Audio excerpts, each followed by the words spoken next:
It was supposed to be a simple recovery. A few days in the hospital after a minor surgery, a quiet return home, and a few weeks of rest. Nothing dramatic. Nothing life-altering. Emma had expected her father to be there when she woke up, just like he promised, just like he always did when she needed him. But this time, the chair beside her bed was empty. The clock ticked. Nurses came and went. Hours passed. The sun outside shifted from late morning to afternoon, casting long shadows across the sterile white room. Still, no one came. Confusion turned to anxiety, then to a cold, creeping fear. Something was wrong. She called his phone. No answer. She asked the nurse. No one had checked in. No one was coming. She felt abandoned, discarded, left behind in the most vulnerable moment of her life.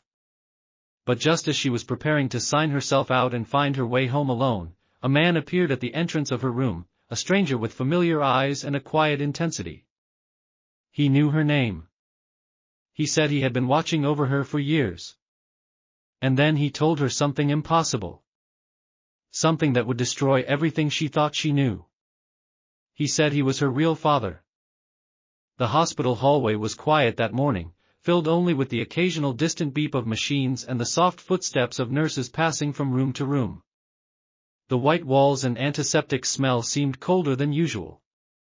Emma sat on the gurney outside the operating room, wearing a thin hospital gown and gripping the edge of the blanket pulled around her shoulders. Her fingers trembled, more from nerves than the temperature. The overhead lights cast pale shadows on her face, making her look younger than her age, fragile in a way that she hadn't allowed herself to be for years. She had always been strong. Or at least, that was what everyone told her she had to be. Being raised by a man who never showed affection and rarely gave her more than a nod of acknowledgement had taught her to rely on herself. Still, today she had let herself believe something different. For the first time in years, he had taken time off work to drive her to the hospital.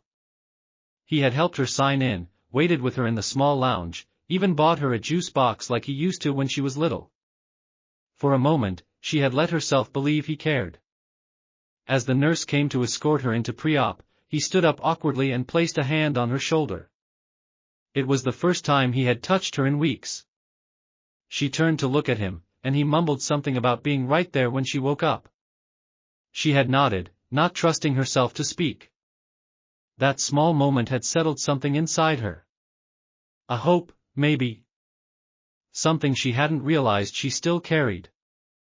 The procedure was supposed to be simple, nothing life-threatening. A small surgery, a quick recovery.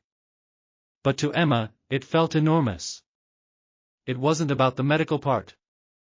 It was about being seen, being supported, about having someone who stayed. As she lay on the operating table and the anesthetic crept through her bloodstream, her last thought was of her father's face, the way he had looked at her as the doors closed. She had never seen him smile at her like that. Maybe, just maybe, things were finally changing. When she opened her eyes again, everything was blurry. The lights were too bright, the sounds around her too loud and disconnected. Her throat felt dry and her body heavy. A nurse leaned over her, gently checking her vitals. She managed to whisper a question, not even a real sentence, just a word, "Dad?" The nurse shook her head slowly, almost sadly, and told her he wasn't there. That he had left shortly after she was wheeled in. That he hadn't come back. At first, she didn't believe it. She thought maybe he had stepped out to get coffee or had gone to move the car. Maybe there was a problem at work. Maybe he was just outside the room, on the phone. She tried to push herself up, but the dizziness pinned her back to the bed. Her heart was beating faster now. The nurse adjusted her blanket, told her to rest, said he'd probably be back soon. But hours passed. Nurses changed shifts. The woman in the bed next to her had already been visited by 3 different family members, each bringing flowers, snacks, small jokes. The clock above the door ticked slowly, each minute louder than the last. Emma checked her phone, no messages, no missed calls. She called him. The phone rang once, then went to voicemail. She tried again. Same result. Her father had never been the most attentive man. He didn't ask questions about school. He didn't attend parent-teacher meetings. But he had been there, physically, at least. He had paid bills, made dinner, dropped her off at activities. It wasn't love, maybe, but it was something. Enough that she convinced herself she mattered. Enough to think he might sit by her bed and hold her hand while she slept off the anesthesia. But the chair next to her stayed empty. No jacket slung over the back. No coffee cup cooling on the table. No awkward attempts at small talk to distract her. Just silence. The kind of silence that felt deliberate. The kind that echoed inside your chest. When the nurse returned with her discharge papers, Emma stared at her in disbelief. She asked if someone was coming to get her. The nurse looked at the form again, then at Emma, then shrugged slightly. No contact listed. No confirmation of pickup. No reply to the hospital's earlier call. The nurse offered to call him again, but the number went straight to voicemail. Emma got dressed slowly. Every movement hurt, not just because of the surgery, but because of what the silence had done. She tied her shoes with shaking hands. The sweater she pulled over her head still smelled like home, like laundry detergent and his aftershave, and she hated how much comfort that gave her. At the hospital's entrance, she sat on a bench with her discharge envelope clutched in one hand. People walked past, families, couples, older women on walkers, parents with babies. She watched them all like they were part of a movie. She didn't belong to any of it. She was just waiting. For someone who had made a promise. For someone who had looked at her like he meant it. The sky outside had started to shift from blue to gray, evening creeping in through the glass doors. Her stomach growled, but she didn't move. Not until the security guard came and asked if she was waiting for someone. She nodded. "My dad," she said. "He said he'd be here." But he wasn't. Emma sat quietly on the bench near the hospital entrance, her discharge envelope resting on her lap like a weight she didn't ask for. The cold from the glass doors seeped into her skin as people moved around her in a gentle, indifferent rhythm. Cars pulled up, doors opened, arms extended, hugs exchanged. Everyone seemed to have someone to come for them, someone to speak their name aloud with familiarity and warmth. She kept glancing up every time a figure entered through the main doors, hoping, instinctively, that maybe it would be him after all. Maybe he had some reason, some delay. A flat tire. A miscommunication. Maybe he had been trying to find parking this whole time. The mind clung to these ideas like a raft, because the alternative, the truth, was too sharp to hold bare-handed. An hour passed. Then 2. Her phone remained cold and silent in her hand. The battery was draining, slowly, but she couldn't bring herself to turn it off. Each time she checked the screen, she imagined seeing a message, a missed call, any sign of presence. But the home screen stayed blank, indifferent. The world continued without her, and she was beginning to understand that there was no delay. There was no misunderstanding. He had left, and he had not planned to come back. Eventually, one of the nurses noticed her still sitting there, hunched and quiet. The woman asked if she had someone on the way, and Emma nodded before she even thought about it. The lie came too easily. She was afraid that if she said no, they would try to help her, or worse, pity her. So she sat there a while longer, pretending not to notice the glances, pretending she had control over any of this. When the nurse offered her water and crackers, she took them with trembling hands and smiled politely, murmuring thanks. She ate mechanically, not even tasting the food, just filling the growing emptiness inside her. When the automatic doors opened again, it wasn't the cold air that made her sit up straighter, it was something else. A sense of stillness. A presence.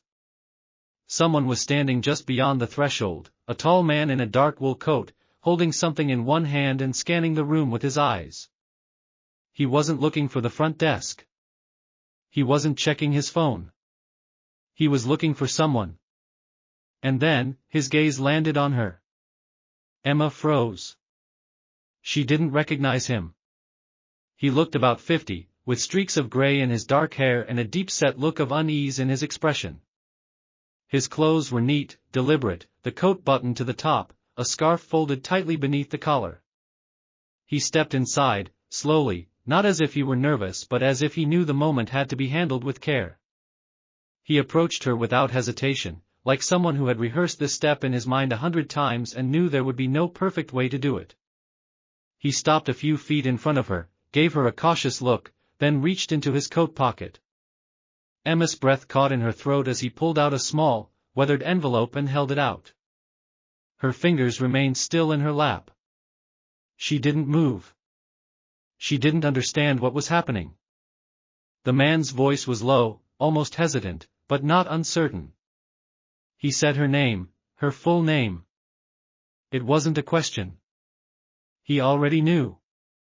That realization made something tighten in her chest. He told her that he didn't mean to frighten her. That he had been searching for her. That he had information, proof. Emma blinked, slowly, staring at the envelope he held. Her mind was already retreating from the situation, building walls. She didn't know this man. He was a stranger. Why did he know her name? Why did he look at her like that, like she was someone had lost and had just found again? Her fingers finally moved, reaching for the envelope with a mechanical slowness. Inside was a folded photograph, creased at the edges, the colors faded but recognizable. It was a picture of a baby. A baby with her eyes. The baby was in the arms of a much younger version of this man, smiling directly at the camera with a pride that was unmistakable. Next to the photo was a document, neatly folded, stamped and signed.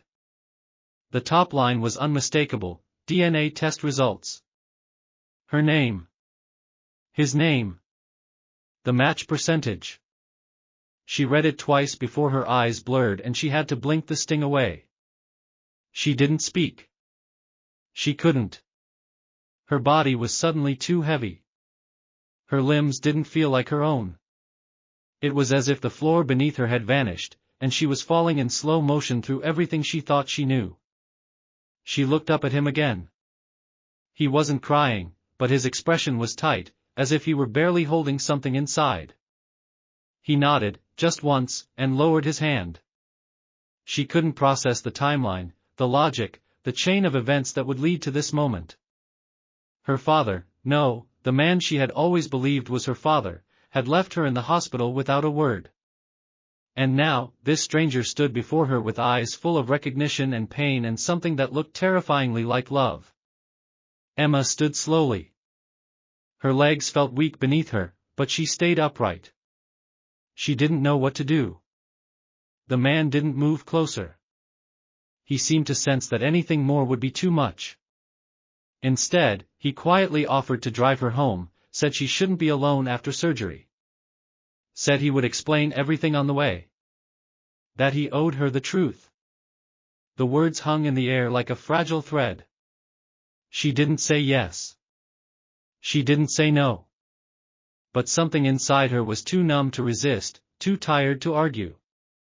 The cold wind hit her as the hospital doors opened again, and she followed him out, clutching the envelope to her chest like a lifeline, her thoughts unraveling behind her with each step into a world she no longer recognized. The car ride was wrapped in silence, except for the occasional hum of the engine and the soft thud of tires against the road's imperfections. Emma sat in the passenger seat, her hands folded in her lap, still holding the envelope that had changed everything. The man, her biological father, apparently, kept both hands on the steering wheel, his eyes fixed on the road, only glancing at her from time to time as if checking whether she was still real, still within reach. Outside the windows, the landscape passed by in a blur of trees, buildings, and fading sunlight, but none of it registered to her. Her mind was spiraling inward, looping the same thoughts, the same impossible question: if he was her real father, then who was the man who raised her? And why had he lied? The house she had lived in all her life suddenly felt like the setting of a staged play, props and backdrops crafted for a life that had never truly existed. Each memory began to reshape itself, lose its substance, take on a new, hollow tone. The way he had avoided physical affection. The way he never quite looked at her the same way he looked at other children. The coldness she had always blamed on stress or grief. What if all of that had been something else? Not detachment, but guilt? Not absence, but fear of discovery? Her mind dug deeper into the past, pulling out fragments, testing them against this new reality. Birthday cards signed without emotion. School performances with an empty seat where he should have been. That time she asked if she looked like her mother, and he hesitated too long before answering. All the small pieces of her childhood that never quite fit, now suddenly snapping into place like cruel puzzle parts. The truth hadn't arrived in one moment, it had been there all along, hiding in the cracks. She thought of her mother then, or rather, the woman she had believed was her mother. A woman who had died when Emma was just a child, whose absence was always a shadow in the house.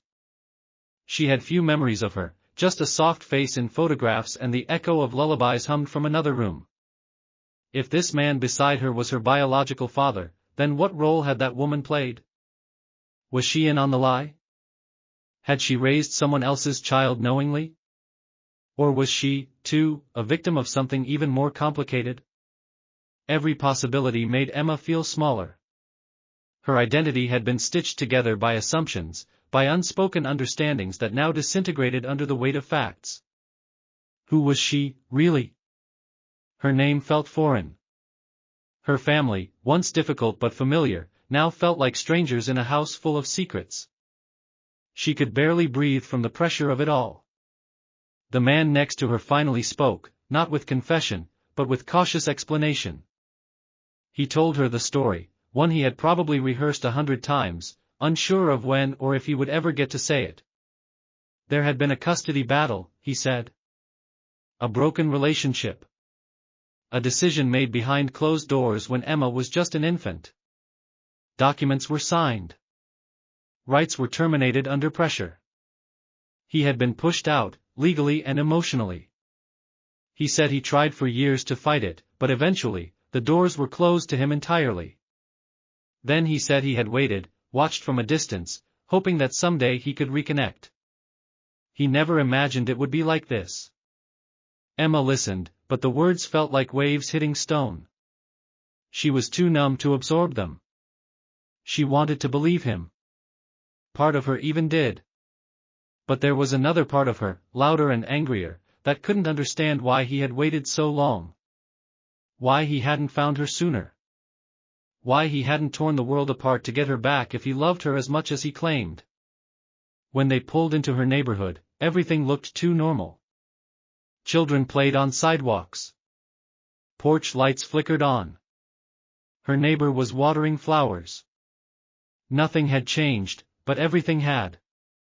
Her house sat there, the same brick walls, the same front door, the same windows that once glowed warm in the evenings. She looked at it now like a stranger would, with no sense of ownership, no pull of belonging. She hesitated before stepping out of the car. The man reached over to open the door for her, but she had already moved, driven by instinct more than intent. Her legs carried her forward while her mind lagged behind. She climbed the steps slowly, aware of his presence behind her, a silent shadow, unsure of his place in this moment. She unlocked the door, stepped inside, and was instantly struck by the familiar scent, something earthy and warm, the smell of home. It brought tears to her eyes, but not out of comfort. It was grief. A grief for the girl who used to feel safe here. For the child who believed in something that never existed. She moved through the house slowly, touching the edges of furniture, looking at photographs that now felt staged. There was one in particular, a framed picture of her as a toddler, being held by the man she called Dad. His expression, once unreadable, now looked performative. She saw the tension in his jaw, the way his arms didn't wrap around her fully. She had once clung to that picture as proof of love. Now, it looked like evidence of a lie. In her room, everything was untouched. Her bed still unmade from the morning she left for surgery. Her backpack resting by the desk. She sat down slowly, her legs folding beneath her, the envelope still in her hand. She opened it again, reread the DNA results, the photo, the document that shattered her entire reality. There was no denying it. The science was irrefutable. But what did that change? Her childhood had been built around an illusion. A version of family that had been edited, rewritten, redacted. She felt unmoored, like someone had cut the anchor from her life and she was drifting into unknown waters without a compass. The man who raised her might have provided for her, fed her, clothed her, but he had also stolen the truth. And now, the man who shared her blood sat quietly downstairs, waiting for her to process a lifetime of deception in a single evening. Emma lay down, fully dressed, on top of her bed. The ceiling above her seemed impossibly distant. Her mind was full of noise, memories, questions, imagined arguments that would never be spoken aloud. She felt exhausted, but not sleepy. Empty, but overwhelmed. She wanted answers, but she didn't know if they would heal her or break her more. What she did know was this: nothing would ever be the same again. And the life she had lived up until now was no longer hers. It had belonged to someone else, someone who didn't exist. The next morning brought no relief, only an unsettling quiet that lingered in the walls of the house like fog. Emma hadn't slept. Her eyes were open through most of the night, shifting from the ceiling to the pale curtain dancing in the wind. She didn't cry. There were no more tears left for confusion or betrayal. All that remained was a hard, pulsing tension beneath her skin, the kind that builds when something must be faced and there's no way around it. She rose with stiffness in her limbs, every motion deliberate, like a machine restarting after too long in the cold. Her hands moved mechanically as she changed clothes, brushed her hair, tied her shoes. She didn't eat. She didn't speak. The envelope was still on her desk, and she left it there, like a warning waiting to be read again. She found him, her legal father, in the kitchen. He stood at the counter, stirring a cup of coffee as if it were any ordinary day, as if he hadn't abandoned her at the hospital, as if he hadn't spent years living beside her with a lie nestled between every word he'd ever spoken. The sight of him there, in his usual robe, barefoot, blinking away sleep like nothing had happened, ignited something fierce inside her. She watched him for a moment, memorizing the ordinariness of it all. Then she stepped forward. He looked up. He smiled. It was the kind of smile that used to make her feel better when she was a child, soft, slightly crooked, practiced. It didn't work anymore. She stood still, silent, and watched the expression on his face slowly change. First confusion. Then unease. Then recognition. She didn't need to ask a question. Her presence was the question. Her silence was the blade pressing against the moment. He knew. She saw it in the way he straightened. The way his shoulders stiffened. The way he set down the cup too gently, as if buying time. He didn't ask what was wrong. He didn't say her name. Instead, he reached for the chair at the table and sat, his back curved, his hands folded. The silence between them stretched like a wire, thin and dangerous. And then she spoke. It wasn't loud. It wasn't angry. It was clear, stripped of emotion but thick with the weight of betrayal. She asked why. Not a long speech, not a scream, just that one word that cracked open the air between them. He closed his eyes. A long breath escaped him, as if the lie had been waiting to collapse under its own weight for years. The explanation that followed didn't comfort her. It only deepened the ache. He said things about protection, about choices made in desperation. That her biological father had been unstable at the time, that the court had ruled in favor of severing ties, that her mother, his wife, had supported the decision fully. That after her mother died, he had been left with a truth too heavy to share and too complicated to explain. That over time, it became easier to pretend, to just be her father, to bury the documents and let her grow up believing what she believed. He said he loved her. He said he had tried his best. Emma listened, unmoving. The words came at her like echoes in a canyon, distorted, distant, already fading before they reached her. She wanted to believe that he had meant well. She wanted to understand the choices he had made. But each reason felt like a deflection, like an attempt to rewrite the past with kinder ink. Love doesn't erase deception. Protection doesn't justify abandonment. And trying your best doesn't mean doing what's easiest for you while letting someone else live a lie. She asked him about the hospital. About why he had left her there. Why, after years of keeping the secret, he chose that moment to vanish. His face cracked at the question. He looked away, unable to meet her eyes. And then he admitted it, he had panicked. He had seen the stranger waiting. He had known who he was. He had received a letter, weeks before, from the man who claimed to be her father. And he hadn't known what to do. He said he felt like everything was collapsing. That he didn't want to lose her. That the idea of facing her with the truth terrified him more than walking away. That was the moment something inside Emma broke for good. Not because of the fear he described. But because it had been about him the entire time. His fear. His guilt. His needs. And in protecting himself, he had left her alone, disoriented, and shattered in a hospital room with no answers and no goodbye. His cowardice had cost her everything she thought she knew about herself. She stood up, slowly, and he flinched like he expected shouting or rage. But she didn't raise her voice. She didn't cry. She looked at him and told him that she didn't know who he was anymore. That he had built a family out of silence and fear. That she was done being the product of someone else's choices. That she needed space. Time. Honesty. She left the kitchen without waiting for a response.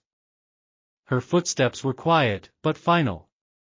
She walked through the house that had once been hers, now shadowed by half-truths and faded pictures. At the front door, she paused, not because she doubted herself, but because she knew once she stepped outside, there would be no going back to what things were. She walked down the steps and out into the early light of day, each step away from the house feeling like a release. Her phone buzzed in her pocket. A message. From the man who claimed to be her real father. He asked if she was okay. If she needed to talk. If she wanted to meet. For the first time in hours, Emma stopped walking. She stared at the screen. Her fingers hovered. Then she typed a reply, short and steady, "I have questions." And hit send. Behind her, the house remained still, its secrets finally unraveling. Ahead of her was a road she didn't yet understand, one built not on assumptions or lies, but on the uncertain hope that truth, even if painful, might lead her somewhere real. Emma spent the next few days in a strange in-between state, neither here nor there, drifting through hours without form or direction.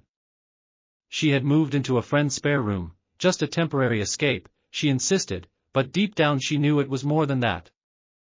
It was distance, necessary and sharp, a break from the world she had once thought was her own.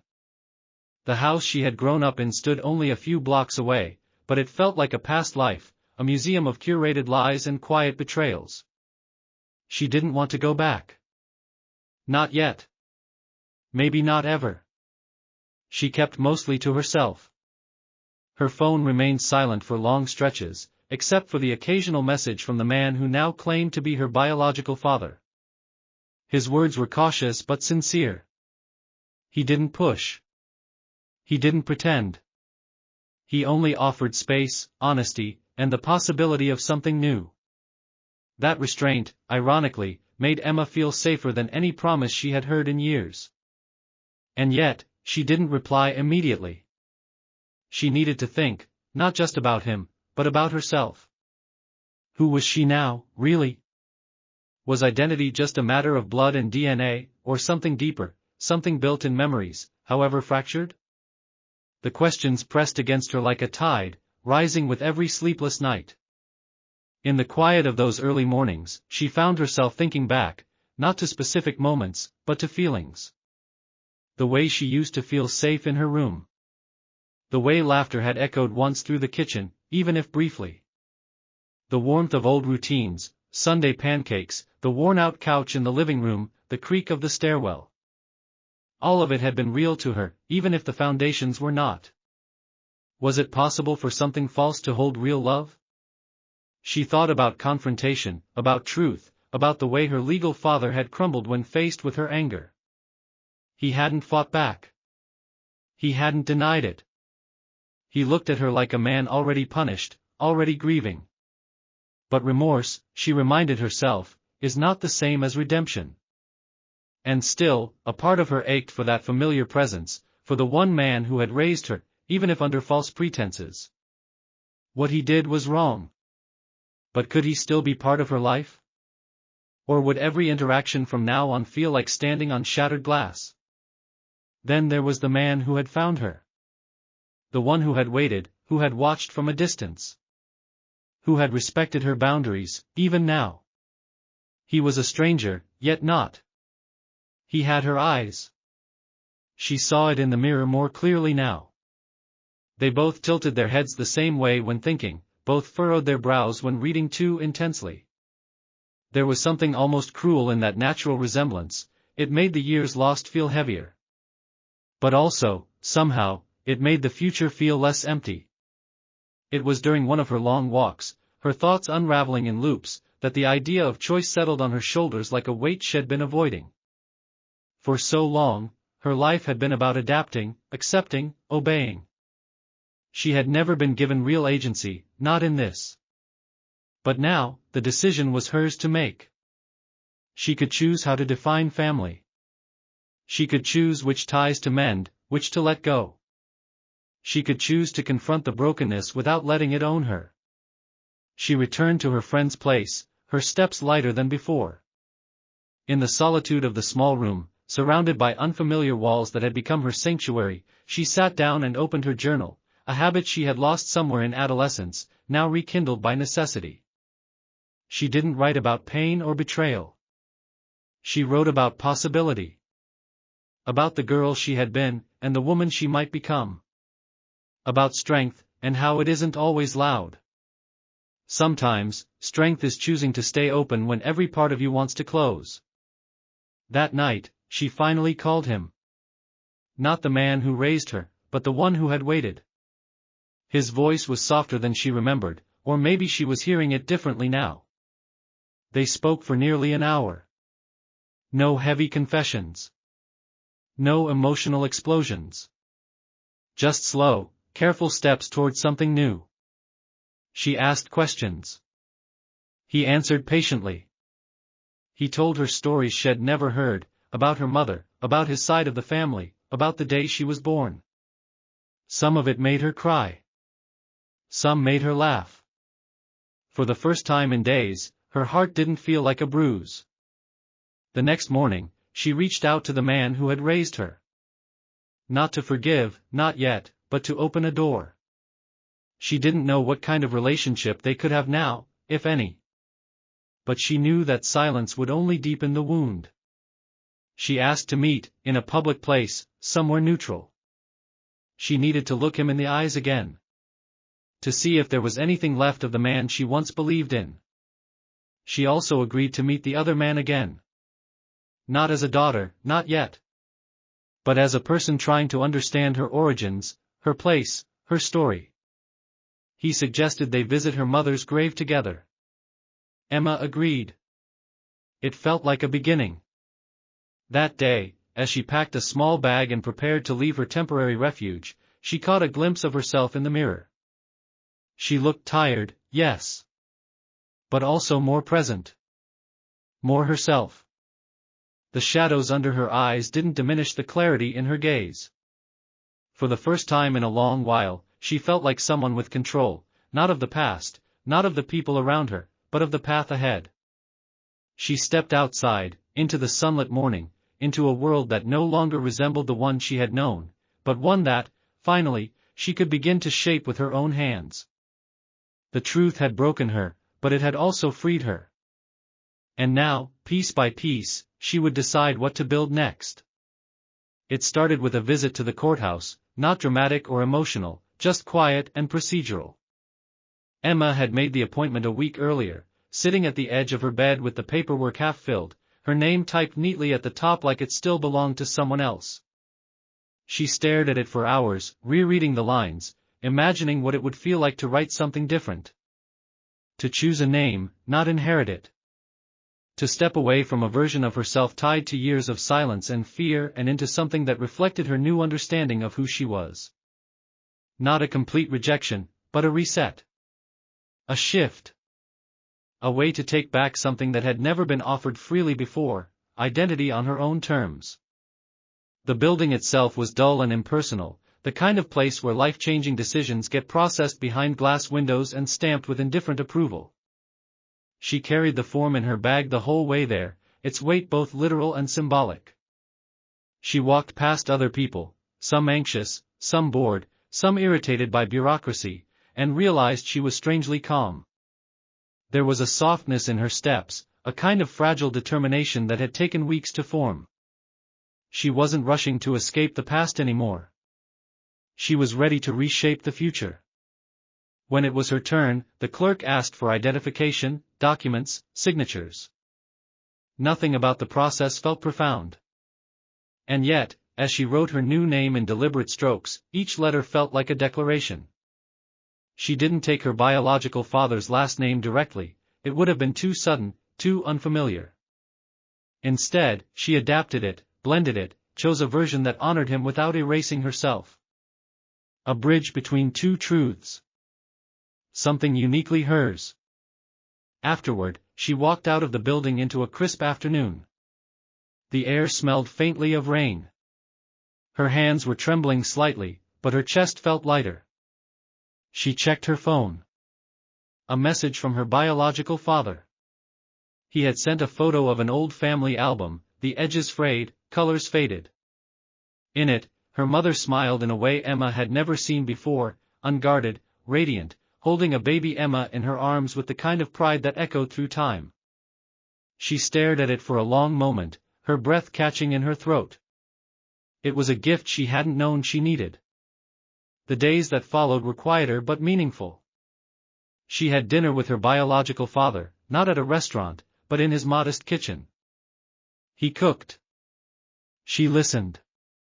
They talked about small things, music, books, how she liked her coffee. Nothing grand or heavy. But in those ordinary exchanges, something began to grow. Trust. Not yet love, not fully. But the beginning of it, soft and tentative.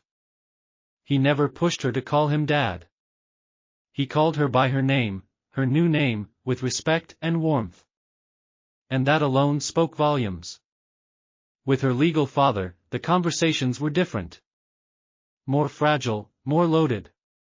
She agreed to meet again, to talk without rage or bitterness, but with boundaries. He apologized again, in a way that felt more honest this time. He didn't ask for forgiveness. He offered space. She didn't know yet what kind of relationship they could build, but she no longer felt the pressure to decide immediately. Time would tell. Healing was not linear. Some wounds would always ache in certain light. One evening, alone in her new apartment, a small space she had found with her own money and her own name on the lease, Emma opened a fresh notebook. She began to write a letter to herself. Not to the girl who had been lied to, but to the woman who had risen through the wreckage. She wrote about courage, about loss, about the strange clarity that comes when everything falls apart. She wrote about choosing honesty over comfort, truth over tradition. She wrote about the name she now carried, how it wasn't about erasing the past but about honoring the parts of it she chose to keep. Later that week, she visited her mother's grave alone. It was the first time since the truth had surfaced. The cemetery was quiet, wind threading through the grass. She stood for a long time, her fingers tracing the carved letters in the stone. She whispered her new name aloud, not for anyone else to hear, but for herself. A promise. A declaration. A release. The woman who stood there was not the same girl who had once believed her life was whole. She had been broken and rebuilt, piece by piece, choice by choice. Before she left, she placed a small folded note beside the grave. It simply said, "I'm finding my way. I think you'd be proud." She didn't cry. She didn't need to. There was peace in the silence, and strength in the stillness. On the way home, she passed by a bookstore. On impulse, she went inside and bought herself a novel she had once loved as a child. A familiar story with a heroine who had been lost and found herself again. As she carried it in her arms, she realized this was what healing looked like, not a dramatic transformation, but a series of small, powerful choices. A name. A home. A book. A message. A walk forward. Emma didn't have all the answers yet. There would still be days of uncertainty, of questioning, of grief. But for the first time, she didn't feel like she was walking someone else's path. Every step was her own. Every chapter now would be written in her voice. She had reclaimed her story. And it had only just begun.